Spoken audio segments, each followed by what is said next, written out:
Mari sekali lagi kita satukan hati, kita berdoa. Sungguh ini yang menjadi keyakinan kami Tuhan, bahwa Engkau Allah yang mengerti, bukan sebagian persoalan kami, bukan sedikit persoalan kami, tapi segala persoalan kami tahu Engkau Allah yang mengerti. Roh Kudus, Engkau yang menjamah setiap hati umat-umat-Mu. Pagi hari ini kami mau siap dengar firman Tuhan. Biarkan firman Tuhan pagi hari ini boleh membebat setiap luka, boleh mengobati setiap hati yang terluka Tuhan. Biarkan menguatkan setiap iman-iman umat-umat Tuhan. Amin. Engkau yang memberkati hamba-Mu yang berbicara, biarkan hanya kebenaran firman Tuhan yang disampaikan, dan biarkan umat-umat Tuhan boleh mengerti. Hanya di dalam nama Tuhan Yesus Kristus. Sama-sama katakan amin. Amin. Amin Bapak Ibu. Sekali lagi shalom Bapak Ibu Saudara. Shalom. Sekali lagi shalom. Shalom. Saya akan mulai dengan sebuah kesaksian dulu Bapak Ibu ya. Jujur Bapak Ibu, akhir-akhir ini adalah masa yang sangat melelahkan, begitu ya. Khususnya untuk hamba-hamba Tuhan di masa pandemi seperti ini, di masa kita beribadah online, ini adalah hal-hal masa-masa situasi waktu di mana hamba-hamba Tuhan ini bekerja sangat keras, gitu ya. Sangat lelah, sangat lelah. Nah, saya mau cerita tentang saya secara pribadi. Jujur Bapak Ibu, akhir-akhir ini saya sedang merasa lelah dengan segala rutinitas pelayanan, begitu. Kenapa saya mau cerita Bapak Ibu ya? Yang saya lakukan setiap hari Minggu adalah untuk ibadah online khususnya ya, ibadah online. Secara besar, garis besar, ibadah online itu saya yang mengambil alih. Walaupun saya punya tim, begitu ya, saya punya tim. Sekolah Minggu ada yang ngurus sendiri, tapi untuk ibadah online yang hari Minggu, sebagian besar saya yang menangani, gitu ya. Ada Nathan yang membantu saya, ada Pak Win juga yang selalu membantu saya. Tapi secara pribadi saya lelah sekali, capek. Saya bilang, Tuhan, aku capek sekali. Setiap hari Minggu saya harus buat musiknya sendiri, lagu cepat dan lagu lambat, bikin drumnya dari awal sampai selesai. Nanti setelah selesai, saya harus rekam lagi bassnya dari awal sampai selesai. Nanti setelah selesai, saya rekam lagi dari awal untuk pianonya dari awal sampai selesai. Lalu nanti gitarnya dan semuanya dan seterusnya. Belum lagi itu baru audio Bapak Ibu Saudara. Belum lagi nanti saya harus mengedit videonya, gitu ya. Harus diupload sesuai dengan, harus tepat waktu. Belum lagi nanti program worship time. Jadi itu kegiatan saya sepanjang minggu selalu berkutik di depan komputer, harus ngedit terus. Saya bilang, Tuhan, saya lelah, saya capek. Lalu minggu lalu Bapak Gembala berkhotbah tentang Petrus. Masih ingat Bapak Ibu Saudara khotbahnya tentang Petrus? Petrus adalah orang yang dia sok kuat padahal dia tidak kuat. Petrus dia merasa mampu padahal dia rapuh. Ya. Lalu saya bilang, Tuhan, itu saya. Saya tuh hanya pengen menunjukkan kepada orang lain tuh kekuatan saya. Saya hanya pengen melihatkan kepada orang lain kalau saya tuh mampu, saya bisa ini itu. Orang lain bilang, wah Vian enak ya punya 5 talenta. Oh ya, saya dengan bangga saya bisa bilang, oh betul saya punya 5 talenta, Tuhan percayakan, puji Tuhan. Tapi saya tahu 5 talenta itu harus dikembangkan untuk Tuhan. Oh, saya melihatkan, wah ini saya. Tapi sebenarnya di dalam tuh Tuhan capek, lelah Tuhan. Lalu minggu lalu Bapak Gembala khotbah tentang Petrus, muncul sebuah kalimat di dalam hati saya. Saya tahu itu Tuhan yang taruh. Tuhan taruh sebuah kalimat, I'm not okay. Saya tahu bahwa minggu ini saya akan khotbah. Lalu sepanjang minggu kemarin Tuhan ingatkan terus, I'm not okay. Lalu saya tanya sama Tuhan, yakinkah apakah betul saya harus sampaikan I'm not okay kepada umat-umat Tuhan? Karena ini aneh dan gak normal Tuhan. Kalimat I'm not okay ini gak normal gitu. Yang normal tuh khotbah tentang kesembuhan. Yang normal tuh khotbah tentang hadirat Tuhan. Yang normal itu khotbah tentang jangan khawatir. Saya bilang sama Tuhan, ini khotbah yang gak ngeroh sama sekali loh Tuhan. Yakinkah, masa betul saya harus menyampaikan I'm not okay? Gitu. Beberapa orang karismatik, beberapa orang Pentakosta suka dengan khotbah-khotbah yang ngeroh-ngeroh, ya. Yang ngeroh-ngeroh, oh saya merasakan hadirat Tuhan, oh saya melihat ada sinar kemuliaan. Wah, orang Pentakosta itu suka sekali yang gitu-gitu ya. Orang yang karismatik suka sekali dengan khotbah-khotbah seperti itu. Ada juga beberapa golongan yang suka dengan khotbah yang sifatnya itu pengajaran. Oh jadi ayat ini kalau bahasa aslinya menggunakan kata bla bla bla bla bla. Ada orang yang suka sekali dengan itu. Nah saya bilang sama Tuhan, Tuhan khotbah I'm not okay ini sama sekali nggak ngeroh dan kurang pengajaran banget Tuhan. Ini terlalu simple. Ini kontroversial juga Tuhan. Orang-orang memahaminya kalau khotbah itu ya harus yang oke, I'm okay, aku baik-baik saja. Gitu. Lalu beberapa hari yang lalu Tuhan sampaikan, ingatkan, taruh dalam hati saya begini. Umat-umatku sedang not okay. Saya bilang, saya nego lagi sama Tuhan. Tuhan, kalau saya sampaikan khotbah ini kepada umat-umat Tuhan, mungkin ada yang nggak akan suka loh dengan khotbahnya, karena terlalu simple.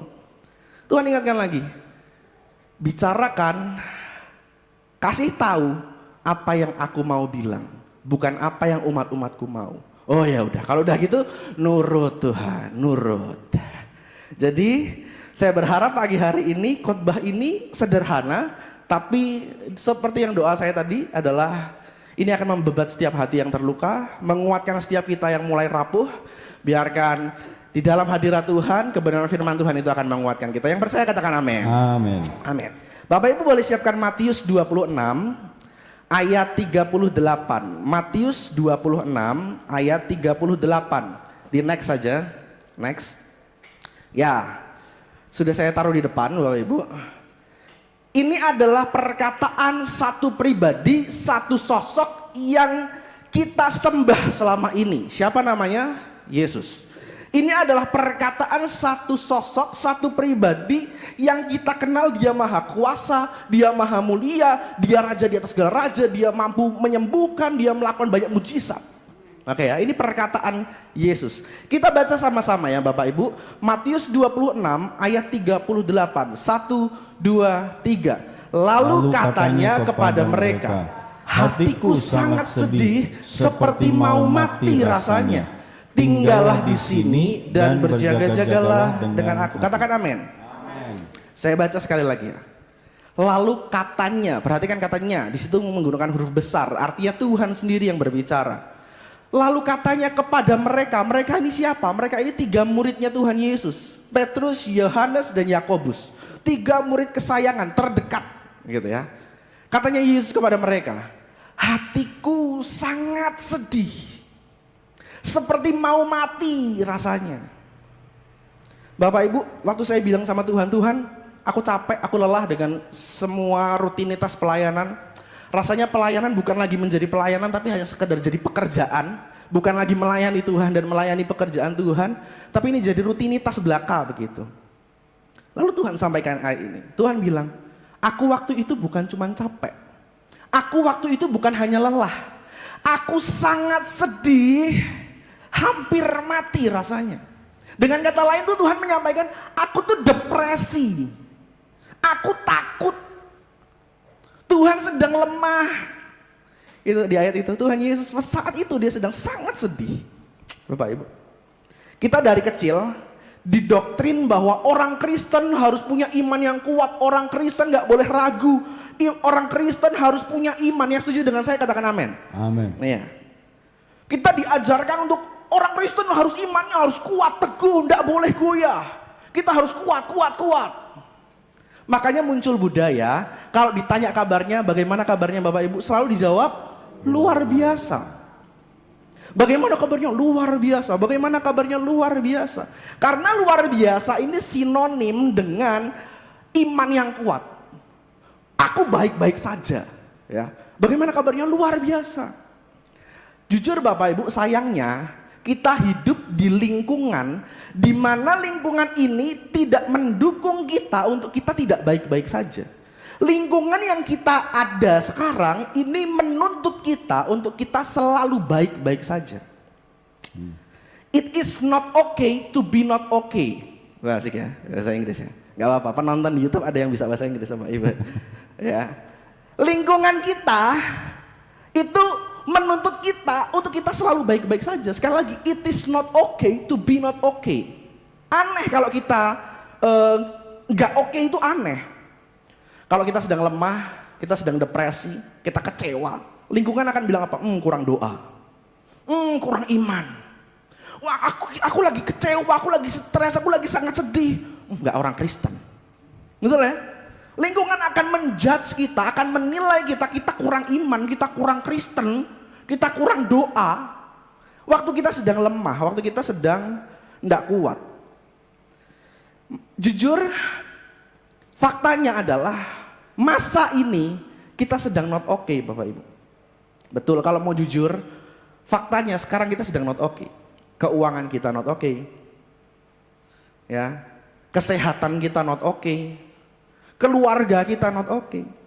Jadi jangan malu untuk mengatakan I'm not okay. Jangan malu. Kenapa? Karena Yesus pun mengatakan hal yang demikian. Yesus berkata, aku sedang sangat sedih. Aku sedang sangat sedih dan hampir mati rasanya. Itu depresi yang luar biasa. Nah, saya mau mengajak Bapak Ibu untuk kita berpikir. Kira-kira kenapa Yesus harus mengatakan hal-hal ini kepada muridnya? Kenapa Yesus seolah-olah mengatakan kelemahan kepada murid-muridnya? Secara status Bapak Ibu, Yesus yang adalah Tuhan di atas segala Tuhan, Raja di atas segala Raja, dia mampu mengerjakan mujizat, dia membangkitkan orang mati.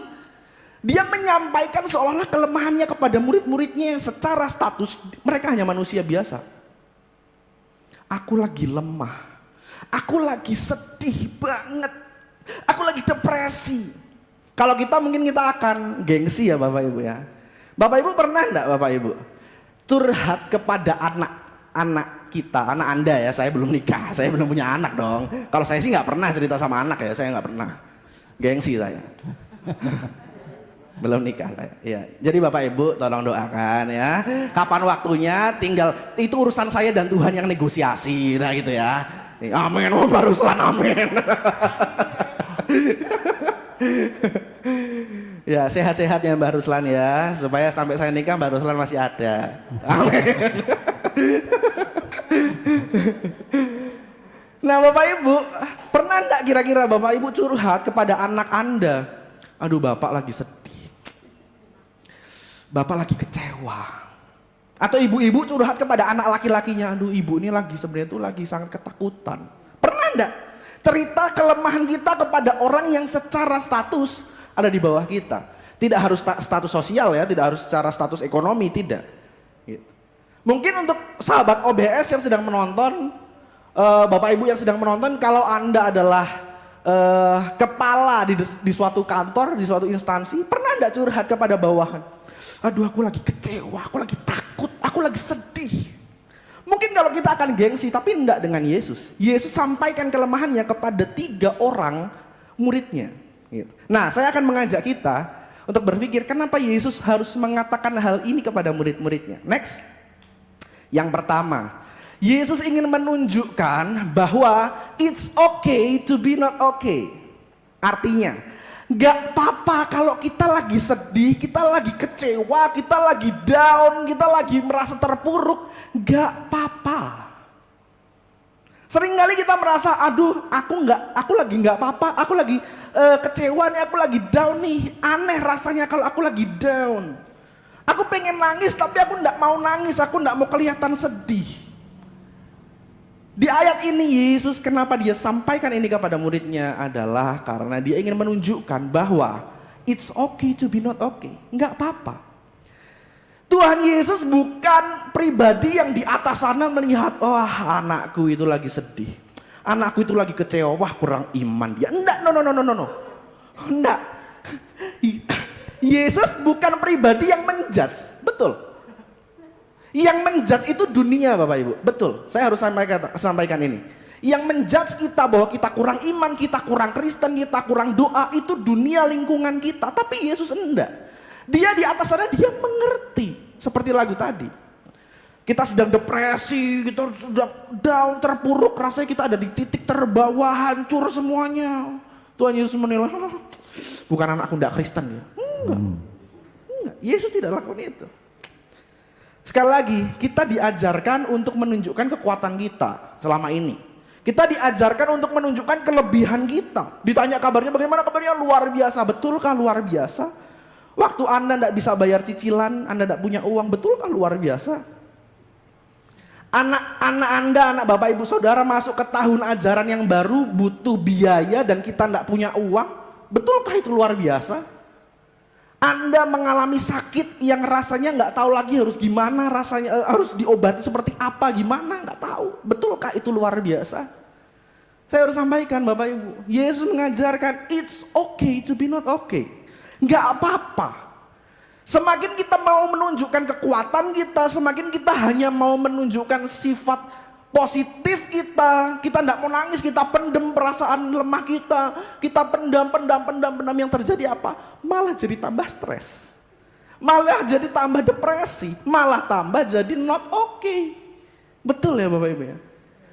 Jujur saja, terbuka saja, jangan sembunyikan. Kalau mau sedih, sedihlah. Kalau mau menangis, menangislah. Yesus katakan it's okay to be not okay. Tuhan mengerti. Kenapa Tuhan mengerti? Karena Tuhan yang ciptakan kita sebagai manusia. Dia tahu kenapa kita sedih, Dia tahu kenapa kita kecewa, Dia tahu kenapa kita kurang iman, Dia tahu kenapa kita lagi drop, Dia tahu. Jangan merasa wah Tuhan menghakimi saya bahwa saya kurang iman. Enggak, no. Tuhan tidak menjudge kita, Tuhan tidak menuduh kita. Gitu. Jadi yang pertama, it's okay to be not okay. Yang mengerti katakan amin. Amin. Yang kedua, next. Kenapa Yesus harus sampaikan itu kepada murid-muridnya? Yang kedua adalah dia ingin menunjukkan bahwa dia sudah melewati masa itu. Dia sudah melewati masa itu dan dia menang. Oke. Sama-sama buka Ibrani 4 ayat 14 sampai 15. Ibrani 4 ayat 14 sampai 15. Ibrani 4 ayat 14 sampai 15. Bagi Bapak Ibu bisa lihat di depan, kita baca bersama-sama ya.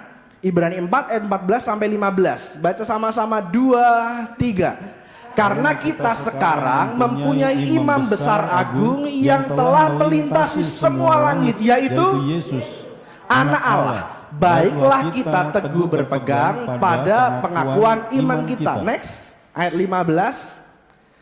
2, 3. Sebab imam besar yang kita punya bukanlah imam besar yang tidak dapat turut merasakan kelemahan-kelemahan kita. Sebaliknya sama dengan kita, ia telah dicobai, hanya tidak berbuat dosa. Garis bawah katakan kata sama dengan kita. Yesus pun mengalami kelemahan-kelemahan yang sama dengan kita. Mungkin di antara kita, biasanya anak muda nih, berpikir takut akan masa depan. Paling takut kita akan masa depan apa sih? Aduh, pacarku yang sekarang jadi istriku enggak ya? Paling cuma gitu doang kan? Itu.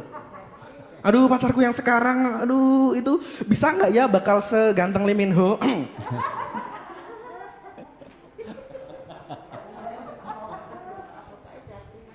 Ketakutan kita akan masa depan apa sih? Simple kan sebenarnya. Kita nggak tahu ke depan kita akan jadi seperti apa. Betul ya? Masalahnya Yesus pernah mengalami dia takut akan masa depannya karena dia tahu masa depannya seperti apa. Di Taman Getsemani dia berdoa karena dia takut akan masa depannya. Dia tahu dia akan dipukul, dia tahu di depan dia akan dicambuk, dia tahu di depan dia akan disiksa, dia tahu di depan dia akan disalib. Yesus takut dengan masa depannya. Tuhan, Bapa, aku takut kalau boleh lalu cawan ini. Yesus pun mengalami. Ada di antara kita yang pernah kecewa, yang sedang kecewa mungkin, kecewa dengan orang tua kecewa dengan anak, jemaat kecewa dengan gembala, atau atasan kecewa dengan bawahan. Ada yang sedang kecewa. Tuhan Yesus pernah kecewa. Waktu doa di Taman Getsemani, kisah sebelumnya, kisah setelahnya maksudnya, Yesus kecewa dengan 3 murid-muridnya yang tidak berjaga-jaga. Waktu Tuhan Yesus berdoa, kita sudah dengar ceritanya minggu lalu ya. Minggu lalu sudah sempat disinggung oleh Bapak Gembala. Yesus berdoa, Petrus malah tidur. Karena Petrus merasa dia kuat, nggak usah berjaga-jaga, udah doa, tidur aja. Yesus berdoa, dia bangun, dia ketemu dengan murid-muridnya, malah sedang tidur. Kalimatnya Yesus kepada Petrus, Petrus, tidak bisakah engkau berjaga-jaga dengan aku 1 jam saja? Kata 1 jam saja itu menunjukkan waktu minimal standarnya Tuhan kepada Petrus. Petrus, cuman sejam loh, nggak bisa po kamu tuh jaga-jaga bareng aku. Nggak bisa po kamu ikut berdoa berjaga-jaga dengan aku. Petrus cuman 1 jam. Yesus kecewa dengan 3 murid terdekatnya. 3 murid yang paling karib dengan Tuhan Yesus. Tuhan Yesus kecewa. Kenapa mereka tidur? Yang ketiga, Yesus pernah merasa sendiri. Ada di antara kita yang merasa sendiri? Merasa kesepian di tengah keramaian. Asik ya. Ya, itu biasanya anak-anak indie ya. Kalau anak-anak muda tuh biasanya gitu ya. Anak-anak senja gitu kan, minum kopi sambil hujan di pantai gitu kan. Aku merasa sendiri di tengah keramaian gitu kan. Itu anak indie tuh. Anak indie tuh. Sambil main gitar, lalu syaladada gitu kan. Ada di antara kita yang sedang merasa kesepian di tengah keramaian. Yesus pun pernah merasa sendiri. Dia menggotong salibnya tuh sendirian. Katanya Petrus, aku siap di penjara, aku siap mati bersama dengan Tuhan. Tapi Petrus bullshit. Tapi Petrus omong kosong. Petrus dia pengecut. Yang katanya mau nemenin Yesus sampai mati, tapi ternyata enggak. Yesus pernah merasa sendiri. Dan sekali lagi, kenapa Yesus mau menunjukkan ini? Karena dia ingin menunjukkan bahwa dia sudah melewati itu dan menang. Garis bawah kita, kata menang. Mungkin ada di antara kita yang berpikir dan berkata, oh ya jelas dia menang, wong dia Tuhan kok. Jelas waktu dia mengalami kelemahan-kelemahan sama seperti kita, dia bisa menang, wong dia Tuhan. Bapak Ibu, saya mau sampaikan seperti ini. Kalau kita berpikir seperti itu, artinya kita sedang menyangkal kemanusiaan Yesus. Ingat, Tuhan Yesus adalah Tuhan 100% dan manusia 100%. Waktu kita bilang, oh Tuhan jelas waktu dia sedang lemah, dia bisa menang, wong dia Tuhan. Enggak, dia sama seperti kita. Dia manusia sama seperti kita. Lalu mungkin ada yang bilang juga, ya jelas kalau Tuhan Yesus bisa kan belum tentu aku bisa. Setiap orang kan beda-beda, Tuhan Yesus bisa menang, tapi aku belum tentu. Saya mau sampaikan seperti ini Bapak Ibu. Mungkin kita boleh berkata bahwa kita tidak bisa. Tapi ingat, ada Yesus di dalamku dan di dalammu. Yang memampukan kita supaya kita bisa. Mungkin kita merasa kita tidak bisa, jelas Tuhan Yesus bisa, Tuhan boleh bisa, tapi aku tidak bisa. Boleh kita berpikir seperti itu. Tapi ingat, engkau tidak bisa, saya tidak bisa. Tapi di dalam kita ada Yesus yang bisa. Dia terbukti bisa menang. Kalau kita merasa kita tidak bisa, ingat ada Yesus dalam kita yang bisa. Katakan amin. Amin. Ada lagu pujian lama, enggak usah pakai piano ya. Dia sanggup, Yesus sanggup melakukan perkara yang besar. Siapa yang sanggup? Dia sanggup. Sebut namanya. Yesus sanggup memulihkan yang terluka, menyembuhkan yang menderita. Dia sanggup memulihkan hidupku. Sekali lagi katakan, dia sanggup, Yesus sanggup melakukan perkara yang besar. Amin. Dia sanggup, Yesus sanggup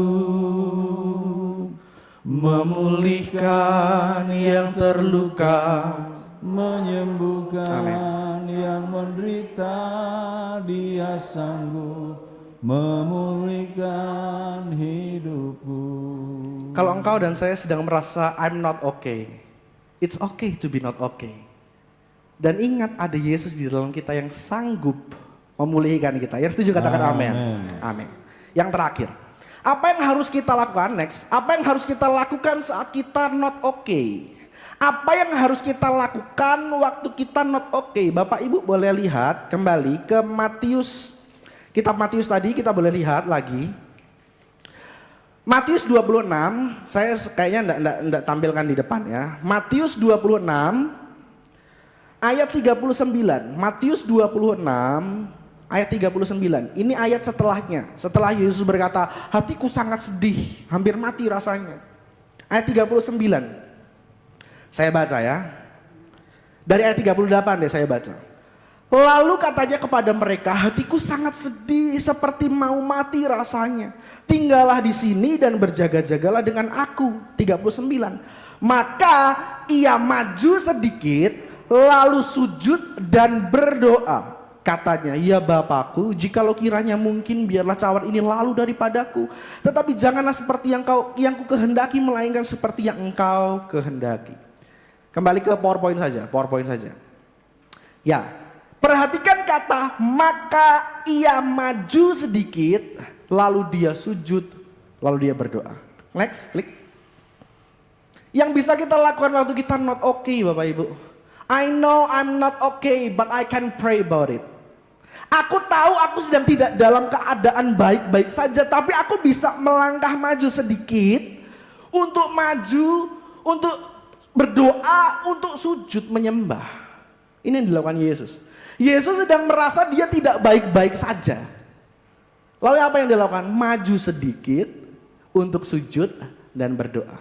Garis bawahi kata maju sedikit. Harus ada sebuah progres walaupun kecil, tapi dia lakukan itu untuk berdoa. Untuk dia sujud. Jangan katakan Bapak Ibu bahwa berdoa itu adalah hal yang sulit. Jangan katakan. Berdoa itu gampang sekali, sangat mudah. Jangan, oh aku tidak bisa berdoa. Bisa. Berdoa itu hanya ngobrol kepada Tuhan. Udah itu doa. Tuhan, aku lagi sakit. Tuhan, aku lagi kecewa. Tuhan, aku lagi depresi. Maju sedikit, ambil sebuah langkah kecil untuk kita berdoa dan sujud menyembah. Yang saya perhatikan Bapak Ibu, semakin banyak waktu kita di rumah, di masa-masa seperti ini justru malah waktu berdoa kita semakin kurang, betul ya? Nah, justru waktu dulu kita rajin ke kantor, kita banyak kegiatan, kita doa bangun jam 5, kita berdoa. Doa sehari bisa 7 kali, 7 kali sehari aku berdoa. Sekarang 7 kali setahun, wow. Jadi jarang berdoa. Dulu baca Alkitab bisa 1 pasal 1 hari, 1 pasal sehari, sepasal sehari. Sekarang 1 pasal seingatnya. Wow. Udah jarang kita berdoa, kita jarang baca Alkitab. Semakin banyak kita waktu di rumah. Ayo Bapak Ibu, waktu engkau dan saya sedang depresi, sedang kecewa, ambil langkah sedikit, kecil saja untuk berdoa, kita sujud. Yang mau katakan amin. Amin. Yang kedua, apa yang harus kita lakukan saat kita not okay? Ayat 40 Bapak Ibu ya, ayat 40. Baca ya, saya baca ayat 40. Setelah itu ia kembali kepada murid-muridnya itu dan mendapati mereka sedang tidur. Dan ia berkata kepada Petrus tadi yang saya sampaikan, tidakkah kamu sanggup berjaga-jaga 1 jam dengan aku? Sekali lagi garis bawah kata, tidakkah kamu sanggup berjaga-jaga 1 jam dengan aku? Artinya dari ayat ini yang kita baca, yang berjaga-jaga bukan hanya Petrus. Tuhan bukan hanya minta supaya Petrus berjaga-jaga, tapi Tuhan Yesus sudah menunjukkan bahwa aku juga sedang berjaga-jaga. Tidak bisakah engkau berjaga-jaga 1 jam saja dengan aku? Artinya Yesus pun berjaga-jaga. I know I'm not okay, but I can hold on. Aku bisa berjaga-jaga, aku bisa bertahan. Bertahan dan berjaga-jaga itu punya pengertian begini Bapak Ibu. Diam, bertahan, ndak maju menyerang, tapi juga ndak lari mundur. Itu berjaga-jaga diam, bertahan. Ndak maju menyerang, tapi juga ndak lari mundur. Kalau mungkin kita ndak bisa mengambil langkah kecil untuk maju ke depan, bahkan untuk berdoa aja tuh berat rasanya. Rasanya itu ndak layak mau ketemu sama Tuhan, mau ngobrol sama Tuhan aja ndak layak.